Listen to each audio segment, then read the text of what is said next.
Ayan na naman ang creamy soup ni Koyang Dis. Sa may Canlibel lang po matitikman yan. Napakasarap niyan. Super sarap po.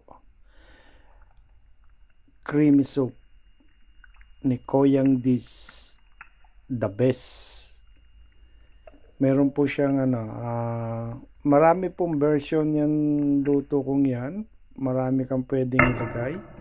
Pero sa ngayon, pink salmon lang po siya tsaka yung parang balls yan, meatballs na pinagalo-halo ko. May secret ingredients po yan kaya masarap siya. The best po, the best. Sa Canlibel lang siya. Ayan po yung pink salmon. Pagkakulo niya, sineseparate ko na siya para hindi siya ma-overcook. Ayan, pink salmon po.